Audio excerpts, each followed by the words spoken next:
Thanks to Insta360 for sponsoring a portion of today's video. Even though I have vlogged my way around the world, I still feel awkward when I'm trying to vlog at home. But I am determined that vlogging does not have to be awkward. It is possible to capture your day-to-day life without feeling like a massive weirdo. You just need to know the right strategy. Because the trouble is when you feel awkward while filming, chances are your audience is gonna feel awkward watching you. But when you implement the simple strategies I'm gonna share with you in today's video, you can pick up your camera with confidence and make a vlog that your audience will be excited to watch. So join me as I attempt to vlog my day without feeling really awkward, and I'll share my best tips and tricks with you along the way.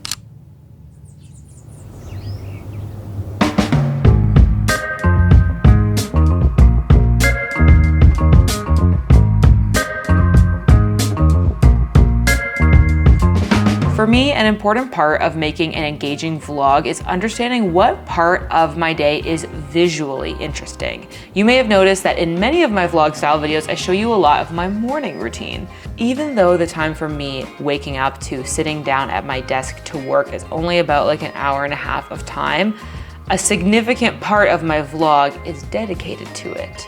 And why? Well, it's because it's visually more interesting than the remaining 7-ish hours of the day that I'll be filming for. Sadly, the majority of my typical day is spent sitting at my desk editing, answering emails, and that kind of thing. It's visually just kind of boring. So when you're thinking about your own vlogs, consider what part of your day is the most visually dynamic and how you can use that to your advantage in the clips that you capture to give your videos a bit more variety and keep your viewers engaged.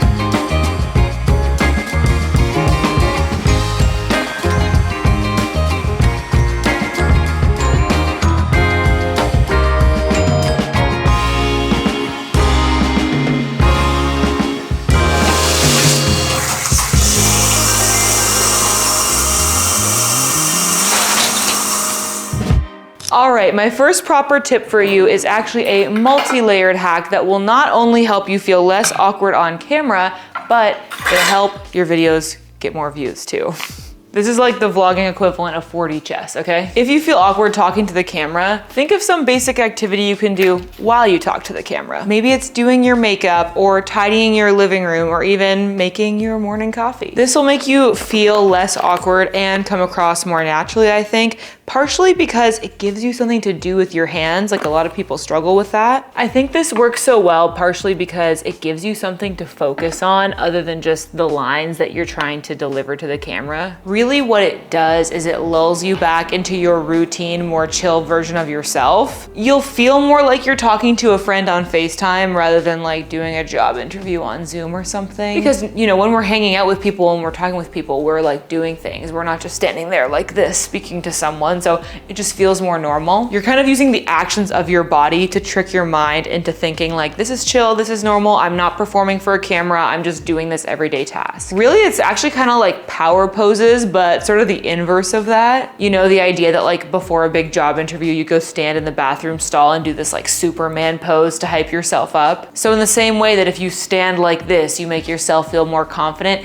If you're doing an everyday routine task, you make yourself feel more chill, more routine, more everyday, which in turn will make you feel more confident talking to your camera, which will come across in your delivery, your presentation, just your overall vibe. So that's one layer of benefits. The second layer is that it will make your video more interesting for your viewers. Not only are you saying something interesting, because of course you are, queen, but you're also doing something interesting. Because we're all on the edge of our seats waiting to see how your makeup turns out or what that satisfying latte stir looks like. So with this tip, you get two benefits: a more chill, relaxed vibe on camera and a more interesting visual experience for your viewers. Speaking of interesting visual experiences, now it's time for me to go sit at my desk and work for 3 straight hours. So fun.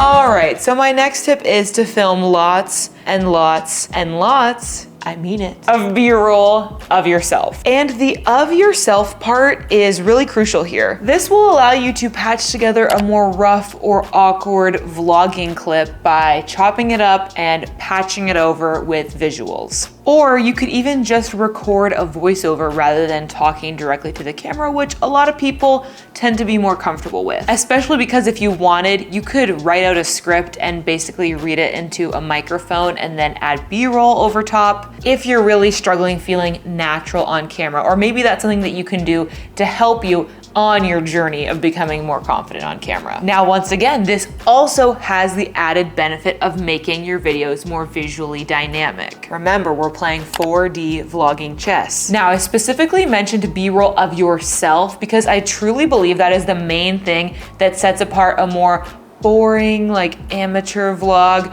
from one that's a lot more cinematic and engaging. A lot of people film clips from their point of view of the environment that they're in, but less people go out of their way to film clips of themselves experiencing their environment. It feels more immersive and we get a much better sense of who you are as a character and what you're feeling as you're experiencing the world around you, rather than it feeling like a janky first-person video game. So, how can you film cinematic shots of yourself when you are your own camera operator? Well, I'm excited to introduce you to the Insta360 Flow Pro. It's no secret that I'm a big fan of the original Insta360 Flow. So when Insta360 reached out and asked if I would help announce this new gimbal, I was super excited to work with them. So thanks to Insta360 for sponsoring this portion of the video. The Insta360 Flow Pro is a mobile gimbal that basically acts as your tiny robot camera operator, smoothly tracking your movement to keep you perfectly in frame. And now it has a bunch of cool upgrades that make the experience of filming yourself even more seamless.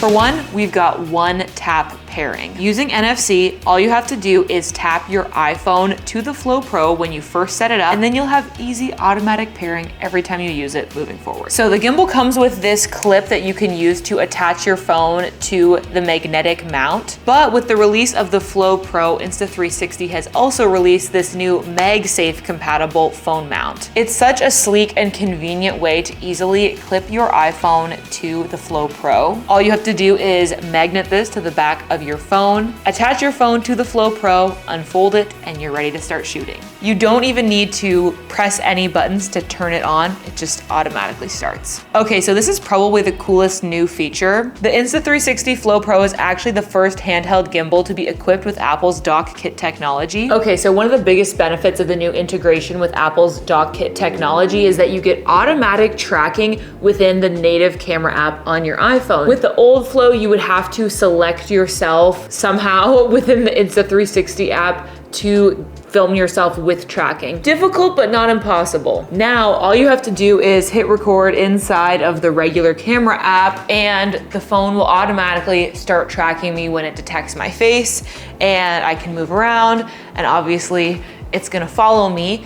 But if I want to not track myself, if I just want it to stay stationary, all I have to do is press the trigger button on the gimbal, this green light will turn off, and then the gimbal won't move as I move. I can press the trigger button again, it will light up green, and it will start tracking me. And this feature also extends to other apps like FaceTime or Zoom. So you can easily track yourself while you're chatting with a friend or even like giving a presentation. With this new feature, it also means that you can track yourself while shooting with Apple's ProRes, all while benefiting from the Flow Pro's 3-axis stabilization. Another update from the original Flow is the Flow Pro also has this extendable tripod, which just gives you more options of shooting angles. You may have actually noticed a few shots throughout my video so far that I did with the Flow Pro. When I went out for my jog this morning, I used the tracking feature to get some movement in a shot of me running in the park. It's just such a game changer to capture moving shots of me even when I'm the only one around to press record. Speaking of pressing record, you actually don't even need to touch your phone to start filming with the Flow Pro. When you're shooting in the Insta360 app, you can use gesture control to stop and start your recording just by holding up your hand in frame. I'm also a fan of the creative effects inside the Insta360 app. especially the motion time lapses like the ones that I did sitting at my desk working earlier. Here's the thing, I loved the Insta360 Flow and I am obsessed with the Flow Pro so far. I'm really excited to keep creating with it and I'm even more excited for you to get to try it as well. It is officially available now today as of July 9th.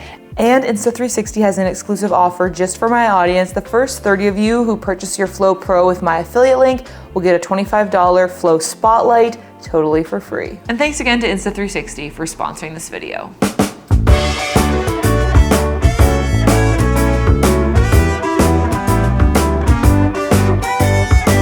One of my favorite parts of working for myself is that I can arrange my schedule to allow for a little bit of social time during the day. Fun fact about me is that I'm actually a massive extrovert and I get lonely if I have to spend more than like 2 minutes by myself. Okay, maybe that's an exaggeration, but it's pretty close to true. So I planned a little coffee and co-working meetup with my friend Tara today. But actually this brings me to my next point, which is tip number 3, include your friends in your vlogs. I know this can be outside of the comfort zone for some, but if you can get over the initial hump of telling your friends that you're making YouTube videos and asking them if they would be in them, then having your friends around when you film will actually make you feel more comfortable on camera. There's just something magical that happens when you're having a good time with your friends and capturing it authentically on camera. On our last van trip, Dan and I had our friend Emily join us for a couple of weeks in our van, so of course we filmed it. Emily is honestly just hilarious and we spent 70% of our time together laughing, but she's also hilarious on camera, and I think that totally changed up the vibe of our videos. But truly, when you spend time with your friends, you're gonna have fun, and when you have fun on camera, your audience is gonna enjoy watching it. Hey, that wasn't so bad, was it? I got through vlogging my day, and I only felt awkward about a dozen times, so we'll chalk that up to a win. And hey, if you ever feel awkward filming yourself in public, just think of me filming myself in public, and know that you'll never come across as much of a weirdo as I do. So that should make you feel better. The truth is there will always be a little bit of social friction around filming yourself, but you gotta try to push through it. And when you use the strategies that I've talked about today, and you just put in the reps of practicing over and over again, I promise it does get easier. Just like anything around creating YouTube videos, it takes practice to really feel confident with it, but I know you'll get there. If you want some more tips around making your vlog as engaging as possible, you should check out this video I made where I shared all of my best editing tips for keeping your viewers around to the very end. Speaking of watching until the very end, thank you so much for sticking around. Welcome to the end of the vlog club. If you made it to this point, let me know in the comments so I can personally thank you. Seriously, the biggest way you can support my channel is by watching my videos to the very end and clicking on them when you see them. But another really great way to support me is to keep on watching. So check out that video about editing vlogs. And as always, thank you so much for watching. I hope you're having adventures and following your dreams, and I'll catch you in the next video. Bye.